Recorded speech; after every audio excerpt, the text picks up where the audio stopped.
चमोली के ग्लेशियर हादसे में 8 शव बरामद, 400 से ज्यादा लोगों के फंसे होने की आशंका। सीएम तीरथ रावत ने लिया घटनास्थल का जायजा। देहरादून में सीएम ने किया छावनी परिषद जनरल अस्पताल का निरीक्षण। सुविधायुक्त 130 बेड की व्यवस्था के दिए निर्देश, सफाई और शौचालय की व्यवस्था भी देखी। उत्तराखंड के पूर्व सीएम हरीश रावत ने की सीएम तीरथ की तारीफ। मुफ्त कोरोना टीकाकरण के फैसले को बताया साहसपूर्ण, फैसले का किया सम्मान। और रानीखेत चिकित्सालय के 8 सदस्य कोरोना पॉजिटिव, चिकित्सालय को किया गया सैनिटाइज। संक्रमितों में 3 चिकित्सक भी शामिल।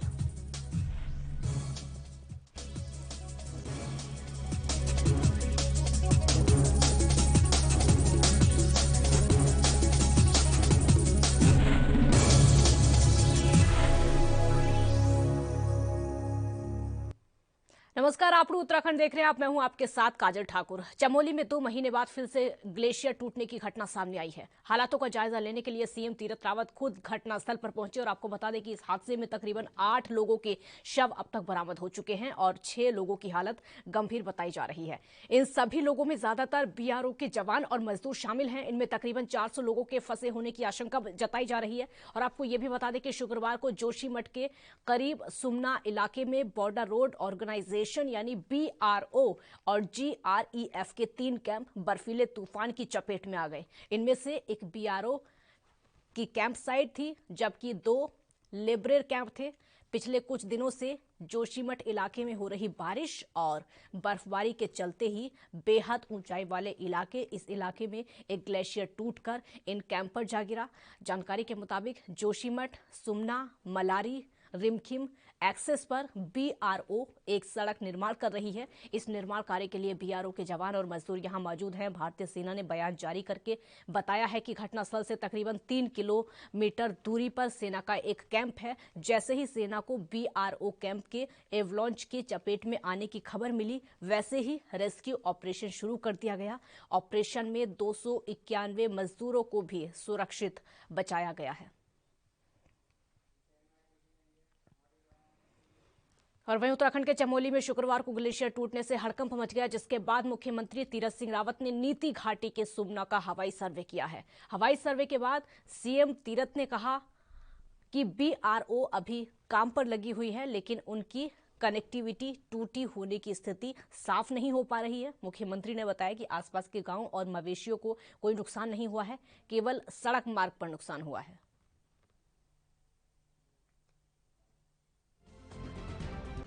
कल रात जैसे हमको जानकारी मिली तो तत्काल मैंने यहाँ जानकारी की डीएम प्रशासन से, सभी से, और साथ में ही रात को गृह मंत्री माननीय अमित शाह जी से भी बातचीत, उनका भी फ़ोन आया और तत्काल हमने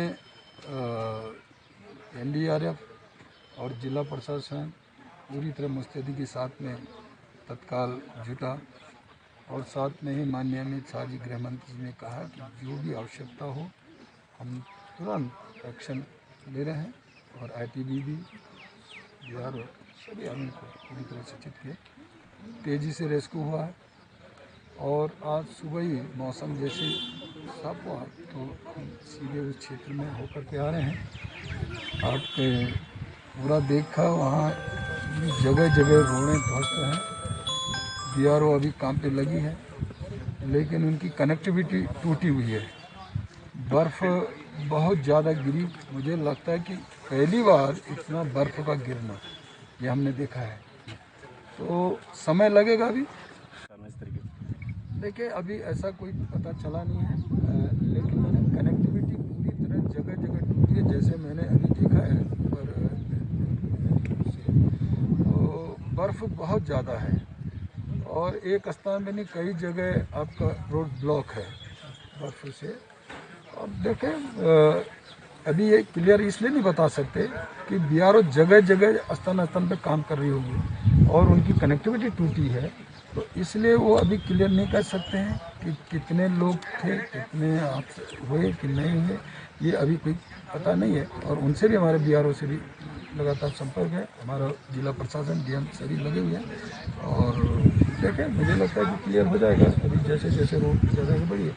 एनडीआरएफ भी पूरी तरह से आगे बढ़ाने का पूरा प्रयास किया अभी, क्योंकि रोड पूरी तरह से बढ़ नहीं पा रहे हैं, लेकिन मैं सोचता हूँ कि तत्काल इस पर निश्चित है कि हम लोग पूरी तस्वीर हमारे सामने आ जाएगी शाम तक, जाकि बाकी जो आसपास के गांव हैं, आसपास के जो मवेशी हैं, किसी को कोई नुकसान नहीं है, केवल सड़क। भारत चीन की सीमा पर ग्लेशियर टूटने की घटना को गृह मंत्री अमित शाह ने संज्ञान में लेते हुए उत्तराखंड के मुख्यमंत्री तीरथ सिंह रावत को हर संभव मदद का आश्वासन दिया है और गृह मंत्री ने आईटीबीपी को भी सतर्क रहने का निर्देश दिया है। दरअसल भारत चीन सीमा पर उत्तराखंड स्थित नीति घाटी के सुमना में शुक्रवार को ग्लेशियर टूटने की घटना हुई, जिसके बाद मुख्यमंत्री तीरथ सिंह रावत ने अलर्ट जारी किया। जिला प्रशासन और बीआरओ के संपर्क में रहकर मुख्यमंत्री हादसे की मॉनिटरिंग कर रहे हैं। मुख्यमंत्री ने ट्वीट करके कहा है कि जिला प्रशासन को पूरे मामले की जानकारी देने की बात कही गई है, निर्देश दे दिए गए हैं। एनटीपीसी और अन्य परियोजनाओं में रात के समय काम रोकने के आदेश दिए गए हैं, जिससे कोई अप्रिय घटना ना हो पाए। मुख्यमंत्री तीरथ सिंह रावत ने बताया कि गृह मंत्री अमित शाह ने नीति घाटी के सुमना में ग्लेशियर टूटने की सूचना का तत्काल संज्ञान लिया। उन्होंने इस घटना को गंभीरता से लेते हुए उत्तराखंड की पूरी मदद का आश्वासन दिया है और आईटीबीपी को सतर्क रहने के निर्देश दिए हैं। और वहीं देहरादून में कैंट स्थित छावनी परिषद जनरल अस्पताल का सीएम तीरथ सिंह रावत ने निरीक्षण किया। छावनी परिषद की सीईओ सुश्री तनु जैन को कोविड-19 के मद्देनजर अस्पताल में आवश्यक सुविधायुक्त 130 बेड की सुविधा निर्देश दिए हैं। साथ ही जिलाधिकारी डॉक्टर आशीष श्रीवास्तव को भी इस संबंध में आवश्यक सहयोग देने को कहा गया है। इस दौरान अस्पताल परिसर में साफ सफाई और शौचालय की व्यवस्था करने की भी निर्देश दिए गए। उत्तराखंड में पिछले 24 घंटे में कोविड-19 से 49 मरीजों की मौत हो चुकी है, जबकि एक बार फिर से 4000 से ज्यादा अन्य मरीजों में संक्रमण की पुष्टि हुई है। यहां पर स्वास्थ्य विभाग द्वारा जारी बुलेटिन के अनुसार 49 में से 34 मरीजों ने देहरादून जिले के कई अस्पतालों में दम तोड़ दिया है, जबकि 10 अन्य की मौत नैनीताल जिले के हल्द्वानी में स्थित अस्पतालों में हुई है। 2 अन्य ने हरिद्वार के रुड़की में और एक मरीज ने उधम सिंह नगर जिले में काशीपुर में, पौड़ी जिले के श्रीनगर बेस अस्पताल और चमोली जिले में अंतिम सांस ली है। और उसके साथ ही प्रदेश में महामारी से मरने वालों की जो संख्या है बढ़कर 2021 हो गई है। प्रदेश में 4339 मरीजों में कोविड-19 की पुष्टि हुई है, जिसको मिलाकर अब तक उत्तराखंड में कोरोना वायरस संक्रमितों की जो कुल मिलाकर संख्या है 1,42,349 हो गई है। प्रदेश में सर्वाधिक आंकड़ा 1605 कोविड मरीज हैं और देहरादून में मिले, जबकि हरिद्वार में 1115 है, नैनीताल में 818, उधम सिंह नगर में 332, नैनीताल में 317, पौड़ी में 243, चंपावत में 187, चमोली में 184 और अल्मोड़ा में 131 मरीज सामने आए हैं। तो प्रदेश भर में लगातार मरीजों की संख्या बढ़ती जा रही है। ठीक वैसे ही मौत के आंकड़े भी बढ़ते चले जा रहे हैं। उत्तराखंड के पूर्व मुख्यमंत्री हरीश रावत ने मुख्यमंत्री तीरथ रावत के फैसले का सम्मान किया है। दरअसल सीएम तीरथ ने हाल ही में 18 साल और उससे ऊपर के लोगों को निःशुल्क टीका लगाने की घोषणा की थी, जिस पर पूर्व मुख्यमंत्री हरीश रावत ने ट्वीट करते हुए लिखा है कि माननीय मुख्यमंत्री ने बहुत साहसपूर्ण घोषणा की है कि 18 वर्ष और उससे ऊपर के लोगों को निःशुल्क कोविड-19 से सुरक्षा के इंजेक्शन लगाए जाएंगे। जितना नुकसान हमको लॉकडाउन समेत तमाम प्रक्रियाओं में होता है, अगर उसको जीडीपी की तुलना में कुल नुकसान को देखें तो इसमें आने वाला जो खर्च है कम पड़ेगा, बजाय इसके कि जीडीपी को नुकसान होता है। तो इसलिए यह निर्णय बुद्धिमत्तापूर्ण लिया गया है। यहां पर एक ब्रेक का वक्त हो गया, छोटा सा ब्रेक है, जल्द हाजिर होंगे।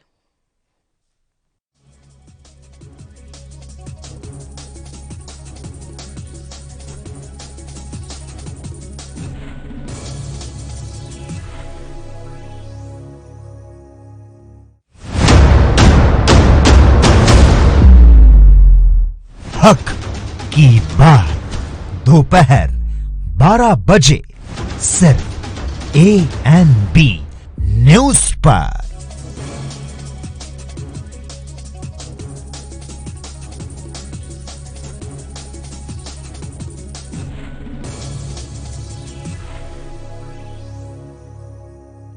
कोरोना के बढ़ते संक्रमण पर केंद्र और राज्य सरकार के द्वारा कोरोना संक्रमण पर लापरवाही का आरोप लगाकर कांग्रेस बीजेपी पर निशाना साध रही है। उत्तराखंड में कोरोना संक्रमण के लगातार बिगड़ते हालातों पर कांग्रेस नेता सुमित हृदयेश का कहना है कि कोरोना की दूसरी पीक बेहद खतरनाक है, लेकिन न ही केंद्र सरकार ने इसको गंभीरता से लिया है और न ही राज्य की बीजेपी सरकार ने। कोरोना का सबसे ज्यादा शिकार युवा पीढ़ी हो रही है, जहां एक और अन्य राज्यों में हुए चुनावों में केंद्र सरकार के द्वारा कोई सावधानी नहीं बरती गई, तो वहीं उत्तराखंड में हुए महाकुंभ में भी कोरोना गाइडलाइंस को सही से लागू नहीं किया गया, जिसका नतीजा आज हम सब देख रहे हैं। कोरोना को रोकने के लिए कोई भी तैयारी नहीं की गई, बल्कि केंद्र का सारा ध्यान पश्चिम बंगाल चुनाव में दिखाई दिया। अगर केंद्र सरकार वाकई में कोरोना को लेकर गंभीर होती तो आज देश में हालात इतने नहीं बिगड़ते। देखिए, सबसे पहले तो जिस प्रकार से ये दूसरी वेव कोरोना की आई है, जो वायरस ने परिवर्तन लिया है, म्यूटेशन लिया है, और जिस प्रकार से ये वायरस इस बारी नौजवानों को, बच्चों को पे असर कर रहा है, तो एक कोई अर्ली वार्निंग सिस्टम या अर्ली वार्निंग सरकार द्वारा कतई नहीं दी गई। सरकार केवल चुनाव लड़ने और लड़ाने में व्यस्त रही। आप बंगाल में रैलियाँ, बड़ी बड़ी रैलियाँ देख के प्रधानमंत्री जी वाहवाही कर रहे थे कि इतनी बड़ी रैली उन्होंने जीवन में नहीं देखी, और जिस दिन वो ये बात कह रहे थे उसी दिन भारत में 2 लाख से ज़्यादा केस प्रतिदिन आने लग गए थे। अब 3 लाख पार हो चुके हैं और स्थिति बहुत ही डरावनी हो चुकी है। अस्पतालों में ऑक्सीजन की कमी हो रही है। रेमडेसिविर जो जो लाइफ सेविंग एक ड्रग है, जो जान बचा सकता है, वो ड्रग की बहुत शॉर्टेज है। काला बाजारी चरम पर है। ऑक्सीजन के कॉन्सेंट्रेटर से लेके रेमडेसिविर इंजेक्शन से लेके अन्य जो महत्वपूर्ण दवाइयाँ हैं, वो 500-600 गुना ज़्यादा दाम में मार्केट में मिल रही है। अगर कोई गरीब आदमी इंजेक्शन लगवाना चाहे तो 2-2.5 लाख रुपए का उसे इंतजाम कराना पड़ेगा। आप खुद बताइए कहाँ से लाएंगे लोग 2-2.5 लाख रुपए इलाज के लिए। और दूसरी तरफ, एक तरफ तो ये, दूसरी तरफ स्थिति ऐसी कर दी है कि जो व्यापार या बाजार है वो वैसी अर्थव्यवस्था इनके आने से डूब चुकी थी। आज जिस प्रकार से प्रदेश में 7 बजे से 2 बजे तक का जो दिया है इन्होंने, एक तरीके का लॉकडाउन ही लगा दिया है। पूरा संपूर्ण लॉकडाउन इसलिए नहीं लगा रहे हैं क्योंकि पिछली बार ही कहा था कि एक 20,000 करोड़ का पैकेज मिला है। मैं पूछना चाहता हूँ कहाँ गया 20,000 करोड़ का पैकेज? कहाँ है पीएम केयर्स फंड? कहाँ है हमारे वेंटिलेटर? कहाँ है हमारे आईसीयू बेड? कहाँ है हमारी लाइफ सेविंग ड्रग्स? कहाँ है हमारे ऑक्सीजन? उत्तराखंड के कालाढूंगी में राजकीय बालिका इंटर कॉलेज में 13 छात्राओं समेत 15 लोग कोरोना पॉजिटिव हो गए हैं। राजकीय बालिका इंटर कॉलेज कोटाबाग में 13 छात्राओं समेत 15 लोग कोरोना पॉजिटिव पाए गए हैं और इसकी वजह से कोटाबाग क्षेत्र में हड़कंप मच गया है। कुछ दिन पहले 4 शिक्षिकाओं की रिपोर्ट कोरोना पॉजिटिव आई थी और वहीं शिक्षिकाओं की रिपोर्ट पॉजिटिव आने के बाद कोटाबाग सामुदायिक स्वास्थ्य केंद्र की टीम ने राजकीय बालिका इंटर कॉलेज के 162 छात्राओं और शिक्षिकाओं के सैंपल लिए थे, जिसकी रिपोर्ट आने के बाद 13 छात्रा, 2 शिक्षिकाओं समेत 15 लोग पॉजिटिव पाए गए हैं। और वहीं इस मामले में कोटाबाग चिकित्सा प्रभारी देवेश चौहान का कहना है कि सभी को होम आइसोलेट किया गया है। अभी डीडीआईसी कोटाबाग में 4 टीचर पॉजिटिव आई थी, जिसमें 3 हल्द्वानी है, 1 काशीपुर है। तो प्रिंसिपल द्वारा हमें सूचना मिली कि ऐसे पॉजिटिव आए, फिर हमने स्कूल में जाके सैंपलिंग की। 162 संख्या थी उस दिन, टीचर और स्टाफ सब मिला के। तो जो 162 में से अभी 15 पॉजिटिव आए, 3 बच्चियाँ हैं, 2 टीचर हैं। सभी को होम आइसोलेट कर दिया गया है, मेडिकल किट दे दी गई है, मेडिसिन।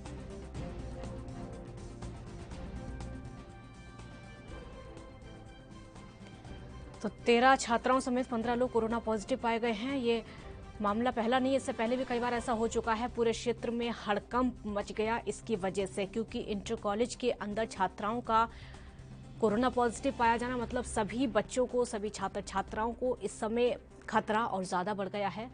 कोरोना विस्फोट राजकीय बालिका कॉलेज में हुआ है। आगे के लिए टेंशन और बढ़ जाती है, चिंता और ज्यादा बढ़ जाती है, क्योंकि देश भर में मामले कोरोना के लगातार बढ़ते चले जा रहे हैं। कोरोना केसेस की संख्या उत्तराखंड में भी कम होने का नाम नहीं ले रही है, चाहे वो संक्रमितों का आंकड़ा हो या फिर मौत का आंकड़ा। यहाँ छोटे से ब्रेक का वक्त है, जल्द हाजिर होंगे। आप देखते रहिए एएनबी न्यूज।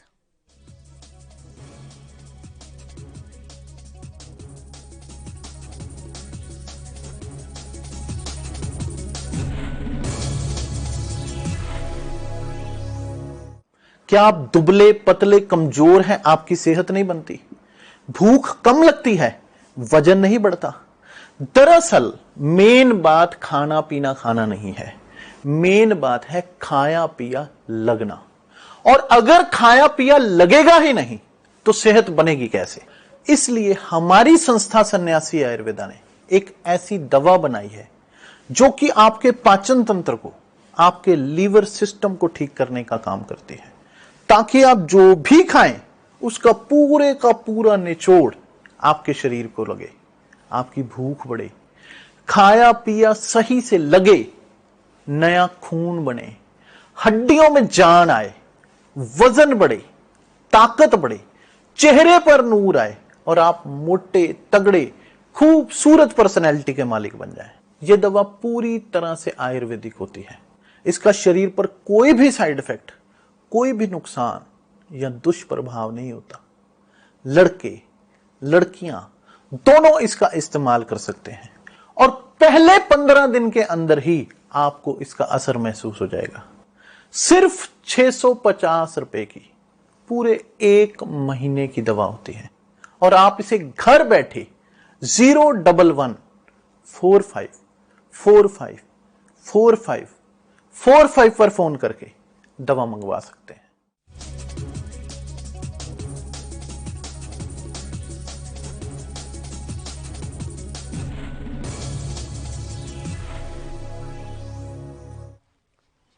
ब्रेक के बाद एक बार फिर स्वागत है आपका। तो देहरादून में बीजेपी प्रदेश अध्यक्ष मदन कौशिक ने बीजेपी मुख्यालय में बनाए गए कोविड कंट्रोल रूम का निरीक्षण करके व्यवस्थाओं का जायजा लिया। प्रदेश अध्यक्ष ने कंट्रोल रूम से देहरादून के कई सरकारी और निजी अस्पतालों के संचालकों से दूरभाष पर वार्ता करके सहयोग की अपेक्षा की और कंट्रोल रूम संचालन टीम के साथ समन्वय बनाने का आग्रह किया। और उसके अलावा कौशिक ने अन्य जिलों में स्थापित किए गए कोविड कंट्रोल रूम केंद्रों में जरूरतमंदों के सहयोग के लिए किए जा रहे कार्यों की भी बीजेपी जिला से अपडेट ली है और कहा है कि बीजेपी कार्यकर्ता हर जरूरतमंद तक पहुंचे, इसके लिए पूरी तरीके से जुट जाएं।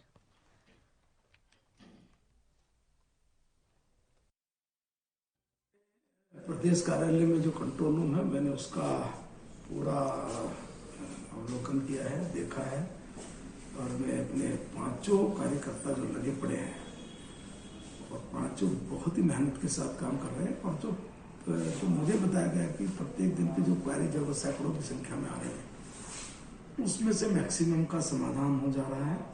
और कुछ लोगों के लिए जो एक मैंने देखा है कि पूरी तरीके से उनकी लाइफ की जो स्थिति थी उसमें उन्होंने बीजेपी को और कार्यकर्ताओं को धन्यवाद दिया है। इसी प्रकार का कंट्रोल रूम यहाँ से ही, इसी कंट्रोल रूम से पूरे जिलों में कंट्रोल किया जा रहा है, जो जिला स्तर का है। कोई विधायक करना चाहे तो वो भी कर सकता है। तो इस प्रकार से जो हमारे कंट्रोल रूम है, जिसमें हमारे सुयाल जी हैं, चौपाल भी हैं, हमारे कार्यालय के प्रभारी हैं, जितेंद्र जी हैं, सारे लोग काम कर रहे हैं। तो एक ठीक प्रकार से व्यवस्थित काम कर रहे हैं और मैं समझता हूँ कि आम लोगों को, जनता को इसका बड़ा फायदा पहुँचेगा। कोरोना को रोकने के लिए जो यथासंभव सरकार काम कर रही है, इसके लिए मैं बधाई देना चाहता हूँ सरकार को। और पार्टी के स्तर पर हम लोग लगातार निरंतर एक जागरूकता से लगाकर, हेल्पिंग डेस्क लगाकर, कंट्रोल रूम लगाकर और यथासंभव जो काम कर रहे हैं, कहीं ना देहरादून में आईपीएस अशोक कुमार ने कहा कि कुछ लोग कोरोना संक्रमण की इस आपदा को भी अवसर बनाने का प्रयास कर रहे हैं। कोविड-19 के इलाज में इस्तेमाल होने वाली रेमडेसिविर और अन्य औषधियों और ऑक्सीजन की कालाबाजारी कर रहे हैं। ये पूरी तरीके से मानवीयता और इंसानियत के खिलाफ है। ऐसा करने वालों के खिलाफ सख्त कार्रवाई की जाएगी। कोरोना अपने पीक पर है और हमारे यहाँ भी उत्तराखंड में 5000 के रेंज में पर डे केसेज आ गए हैं। हमारी व्यवस्थाओं में भी कहीं न कहीं परेशानी आने लगी है। आप सभी जानते हैं बेड्स की शॉर्टेज है, ऑक्सीजन की शॉर्टेज है, मेडिसिन की शॉर्टेज है। तो एक तो हमें ऐसे टाइम में सावधानी बरतने की जरूरत है। जब तक अति आवश्यक न हो हम कहीं घर से बाहर ना निकलें, अपने को बचा कर रखें, अपने परिवार को बचा करके रखें। साथ ही साथ ऐसी भी सूचनाएं आ रही हैं कि कुछ लोग इतने संकट की इतनी बड़ी घड़ी में भी कालाबाजारी कर रहे हैं, दवाओं को महंगे दामों पे बेच रहे हैं। तो ये बहुत ही गलत है। या ऑक्सीजन की ब्लैक मार्केटिंग कर रहे हैं, ये बहुत ही गलत है, पूरी तरह से मानवीयता और इंसानियत के खिलाफ है। जो इतनी बड़ी आपदा में भी को भी भुनाने का प्रयास कर रहे हैं, बहुत गलत है। हमने ऐसे लोगों के विरुद्ध हम कठोर कार्रवाई करेंगे। यही मैं कह सकता हूं कि अगर हमारे उसमें आएंगे तो इनको बहुत ही कड़ी सजा मिलेगी। तो कृपया करके ऐसा न करें, मैं उनसे अपील भी कर रहा हूं, क्योंकि ये आम जन की जिंदगी का सवाल है। और लोगों से भी अपील कर रहा हूं कि पैनिक न फैलाएं, धीरे धीरे सब चीजें व्यवस्था पे आएंगी, सब चीजें लाएं। गोविंद सिंह महाराज राजकीय चिकित्सालय में 3 चिकित्सकों समेत स्टाफ के 8 सदस्य कोरोना पॉजिटिव पाए जाने के कारण पूरे हॉस्पिटल को 2 दिन के लिए बंद किया गया है और इस दौरान चिकित्सालय में पूर्ण सैनिटाइजेशन किया गया। आपको बता दें कि आपातकालीन सेवाएं जितनी भी हैं वो जारी रहेंगी, लेकिन इसके बावजूद दूर दराज से पहुंचे कुछ रोगियों को परेशानी हुई। चिकित्सालय में ओपीडी और अन्य सेवाएं पूरी तरीके से बंद हैं। छावनी परिषद की टीम ने पूरे चिकित्सालय में केमिकल का छिड़काव किया। हालांकि इमरजेंसी सेवाएं लगातार सुचारू रूप से चल रही हैं। चिकित्सालय बंद होने की वजह से मरीजों को दिक्कतों का सामना करना पड़ रहा है। तो तेजी से फैल रही कोविड महामारी अब खतरनाक लगातार होती जा रही है। कारण यह है कि आम जनमानस कोविड नियमों का पालन करने में असफल साबित हुए हैं, लापरवाही लगातार बरत रहे हैं। ऋषिकेश में एम्स निदेशक रविकांत ने कोविड महामारी की दूसरी लहर को पहली लहर से भी खतरनाक बताया है और कहा है कि लापरवाही का नतीजा है कि आज ये हालात हो चुके हैं।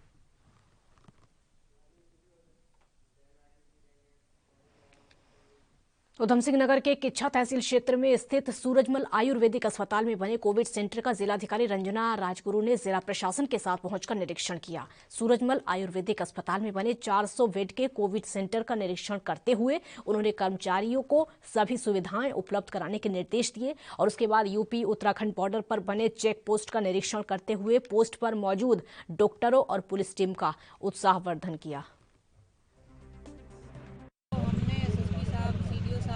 हमारे जो वरिष्ठ अधिकारी हैं उनके साथ हमने सूरजमल आयुर्वेदिक मेडिकल कॉलेज का भी इंस्पेक्शन किया है, क्योंकि आपको पता है कि पूरे हमारे राज्य में मामले बढ़ने के साथ साथ ही हमारे जनपद में भी संक्रमण काफ़ी तेज़ी से बढ़ा है। यदि हम पिछले 2-3 दिनों की बात करें तो काफ़ी हाई हुआ है और हमारी टीम लगातार इसमें तैयारियाँ भी कर रही है। तो हम लोगों ने अभी कुछ होटल्स वगैरह भी अधिग्रहण किए हैं उसमें को CCC में कन्वर्ट करने के लिए। जो हमारे माइल्ड केसेज होते हैं, एसिम्प्टोमेटिक केसेज होते हैं, उनका इलाज CCC में किया जाता है SOT के। बागेश्वर की ऊंची चोटियों में हिमपात हुआ है और वहीं निचले इलाकों में मूसलाधार बारिश से ठंड बढ़ गई है। ओलावृष्टि से फसलों और फलों को नुकसान हुआ है। साथ ही ठंड बढ़ने से लोगों को अब गर्म कपड़ों का सहारा लेना पड़ रहा है। आपको बता दें कि हिमालय से सटे ऊंचाई वाले इलाके जितने भी हैं वहां पर अब सर्दी शुरू हो गई है, बर्फ गिर रही है। रात में काफी बर्फबारी हुई। बागेश्वर में अधिकतम जो तापमान है वो 20 डिग्री और न्यूनतम तापमान 12 डिग्री सेल्सियस रहा, जो कि अन्य महीनों की अपेक्षा इस बार का जो है वो ज्यादा।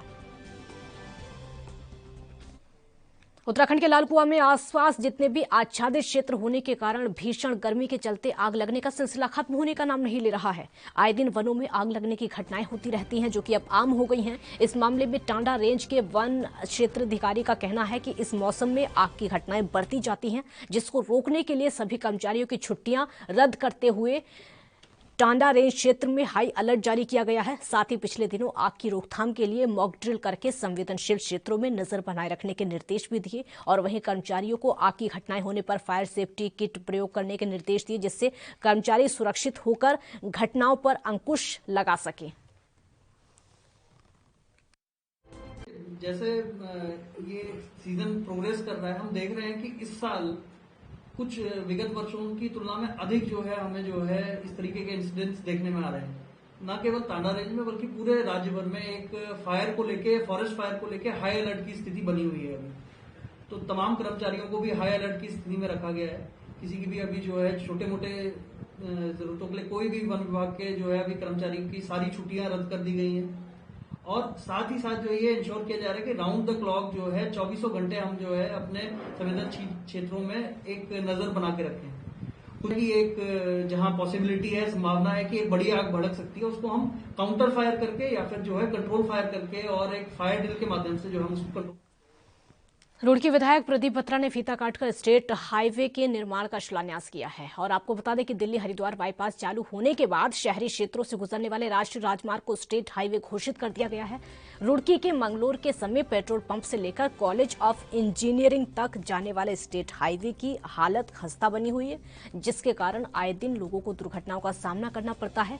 जिसके चलते नगर विधायक प्रदीप बत्रा ने स्टेट हाईवे के निर्माण कार्य, चौड़ीकरण और अन्य कार्यों का शिलान्यास किया। विधायक बत्रा ने कहा कि तकरीबन 11 करोड़ की लागत से इस स्टेट हाईवे का निर्माण होगा। इसमें जहां चौड़ीकरण की जरूरत होगी वहां पर चौड़ीकरण और शहरी क्षेत्र में हाईवे के दोनों किनारों पर टाइल्स भी लगाई जाएंगी।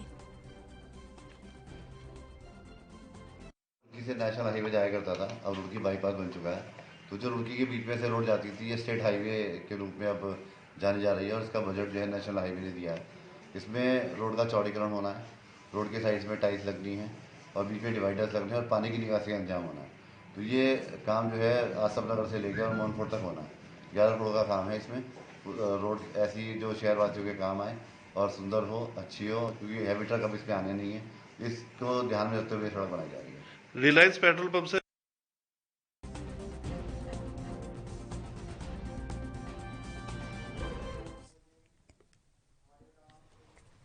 आप उत्तराखंड में फिलहाल इतना ही। आप देख रहिए ANP न्यूज। नमस्कार।